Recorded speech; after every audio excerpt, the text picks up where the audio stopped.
There's unfortunately no better way to say this, but if you don't have a multi-million-dollar game at this point, you may be part of the permanent underclass forever. It may sound dramatic, but Steam just pushed an update that does have some really big impacts for smaller developers like you and me that I want to walk you through. So Steam just posted this Steam discussion. I'll link it down below if you want to read it yourself. A refreshed Steam store homepage. And as you can see here, if we go here, it does look a little bit different, a little bit fancier. There's some new stuff, like here the discounts and events looks different. There's now your personal calendar, bunch of other things. So I don't want to like dive in too deep. Some things, some changes I think are pretty good, like, you know, featured and recommended. This always was there, you know, the main front top page thing. Hey, by the way, this is a biter game. Let's go. Shout out to you, Albert. And then the new wishlist and DLC sections. Okay, I'm just going to dive into what is the big problem, because some of these things don't really matter that much. Popular upcoming, now more popular. The contents of this tab have been updated in response to player feedback in order to better capture the most anticipated releases of the coming month. If you're looking for more niche upcoming releases, check out your personal calendar. Details above. We'll talk about personal calendar soon. So okay, let's hover down or like scroll down all the way. It's a little deeper now. Here we have popular upcoming is here. New and trending has been renamed to popular new releases, although in terms of the actual games on here, I think this sorting has stayed the same. It's just titled differently. Popular upcoming. These are suddenly a lot of... I don't know why also Steam keeps like shifting the... Why do you keep scrolling up, Steam? Anyways, so popular upcoming has been changed now, where now it looks for more games that are coming up further into the future that are bigger. So less indie games. So for example, here we see like games on 19th of June and then also like 10th of July. So more than a month out basically, but you can like pre-order them. And not anymore what used to be just the first 2 days basically, or like the next like 10 games that are going to release. So I went and I put all of these games that are currently on popular upcoming, threw them in Photoshop, and then looked up, okay, how many wish lists do these games have right now? You know how there used to be the kind of golden wisdom talked about by people like me and Chris Zukowski of, hey, if you get around 7,000 wish lists usually, you get into popular upcoming. Sometimes it's 6,000, sometimes it's 8,000, but like around 7 to 10,000, you were guaranteed a spot in popular upcoming, which gave you massive visibility for if you launched on a Monday, an entire weekend, or just like a regular day. For us, MO98 was part of popular upcoming, and we got 5,000 wish lists from being in like the old version of this widget, basically. As you can see here, the lowest is 80K. And as far as what I can also understand looking at like some of these numbers, I think the more wish lists you have, the further into the future you can kind of get put as well. Not fully certain about that. There's some Steam algorithm black magic, but I can tell you, you're not showing up in here anymore with 7,000 wish lists. So that's a very big source of impressions gone, because this is for everybody. This is all of Steam gets to see your game. And this is something that unfortunately, I think 99.99% of the Bite Me audience is unfortunately not going to ever show up in popular upcoming anymore. And I think that fucking sucks. There's no better way to describe that, but Steam has a solution. We go back here. They now added this, the new personalized calendar. You can now find a personalized calendar right on your homepage, giving you a quick way to see new and upcoming games based on what you play. Page 2 to see new and exciting games that are coming out in the next 2 weeks, or view your full calendar to look even further out. You can even see recommended new releases you may have missed. So this also, okay, let's take another look. So we start at the top. We scroll down, and then here we see your personalized calendar. And this is based from like Monday to Friday. Oh God, Steam is going to keep like pushing itself up. I think they have some graphical bug. Oh well. Where you can see, okay, these games released on Monday, these on Tuesday, Wednesday, Thursday, and then today we are Friday. So these games are coming out today. And then we can also look at the next week and then the previous weeks as well. So we can look a bit further into the future and the past. And here, once again, I'm just going to pull up my Photoshop because this is not a self-report, I hope. I once again looked at, okay, how many wish lists do these games have for, I was looking like the future, a game that hasn't been released yet. So we're looking at, okay, 30K, 240. This is good to see. you know, this is what we want to see in these, because maybe you're not going to get 30,000 wishlists, but you're probably going to get 240. So this means that at least for some people, you will show up. I think it's also because, you know, I developed Unicycle Pizza Time. This looks like a rage game. I think that's also why it gets suggested to me more. Don't ask me about the NSFW games. But some of these games also, I have zero interest in Copa X City Host Your Football, but 180k wishlists, 60k, 270k. Furry Aim Trader was again 672 wishlists. Like those are lower numbers that seem to work fine. And then, you know, you see some that are like in that under 7k range. There's two big problems here. Problem number one is, okay, but how many people will actually see Break the Chain? Am I the only person? Because that was kind of the good thing about popular upcoming and new and trending. You know that everybody on Steam gets to see it. Right now, it's too early to get like visibility stats and all of that from like the new widgets.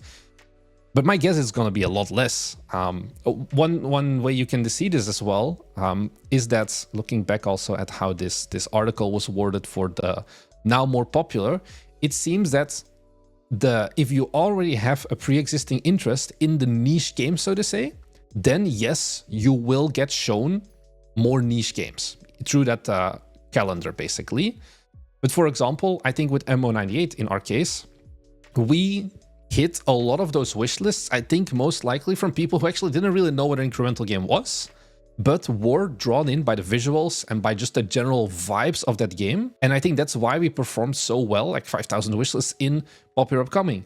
That would now not happen anymore. The only people who would get to see MO98 are people who already liked games like MO98, which once again, it's a smaller subset of people, and you don't even know, like, we don't even know right now how many people will actually watch it. So that's issue number one.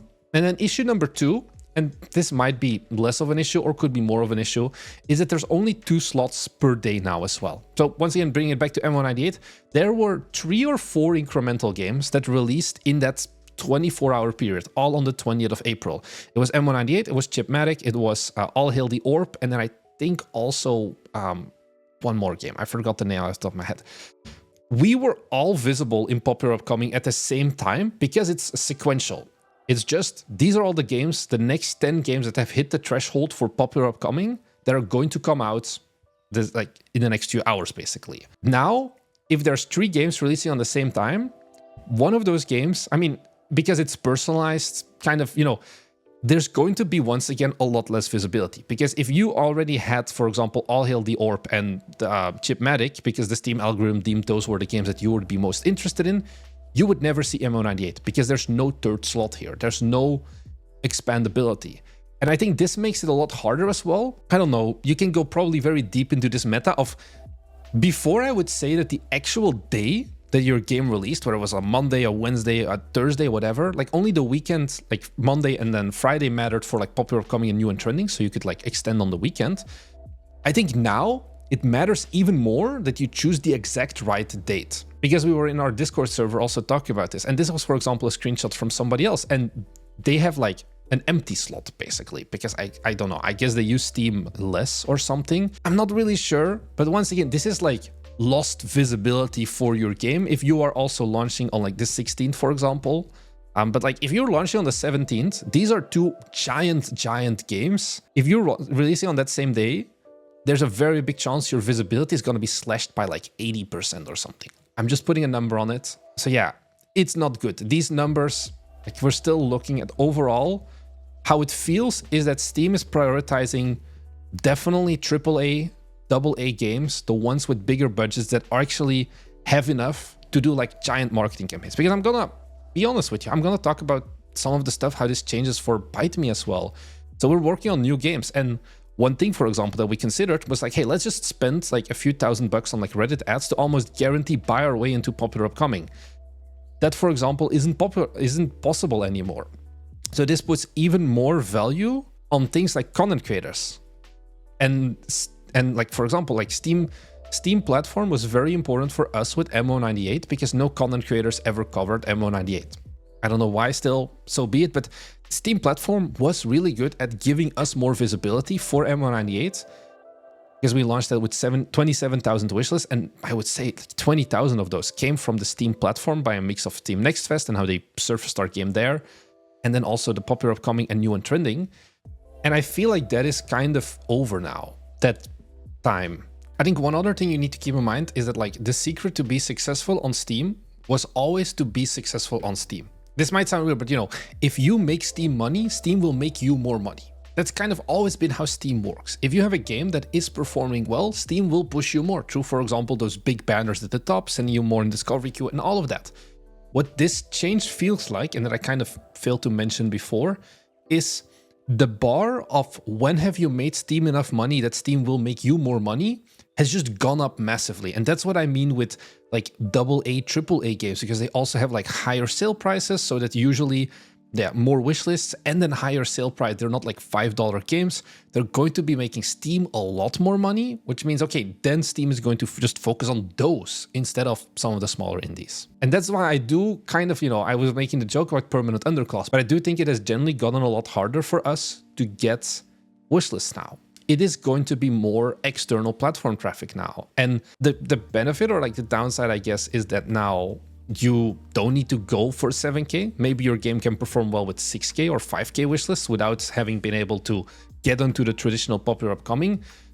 But I think overall, it is just a focus on, hey, let's make the bigger games even more money and less of a focus on the indies. I'm not saying that Steam did this like maliciously. Steam and Gaben deserve all the yachts that they have. I'm just saying that maybe we just get caught up in the crossfire. I don't see this change immediately. Like, of course, there's some bugs with the new Steam dashboard, but I also don't think generally like Valve is a company that just does whatever the fuck they want.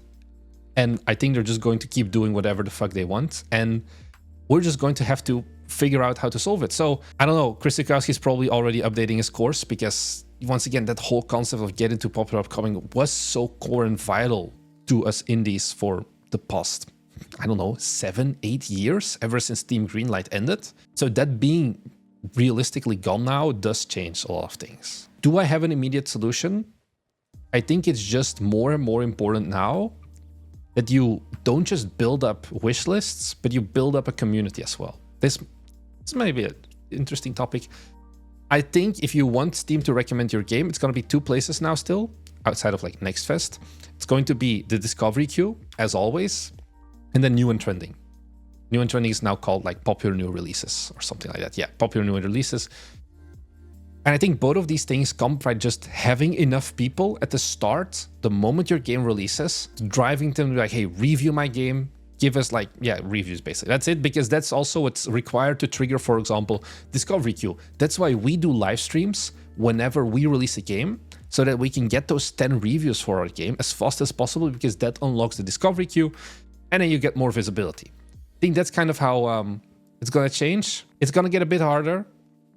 Realistically, I don't know. There's the saying, life sucks and then you die. This may be a bit of a defeatist attitude. This is overall a very negative improvement, but I guess now you know the concept of popular upcoming is kind of over for us. Don't worry about 7,000 wishlists anymore. There's no need to delay your game and be like, oh, I need to get 7,000 wishlists, or I shouldn't release my game. So that's it. If you want to see how we're going to survive this this change, then be sure to head down below and subscribe, because we are still, maybe it's a bit harder now, on the journey to build $1 million game studio, and I'd like you to join us in that, and you can learn from us what we learn along the way as well. So thank you very much for watching. I'll see you guys in the next one. Bye.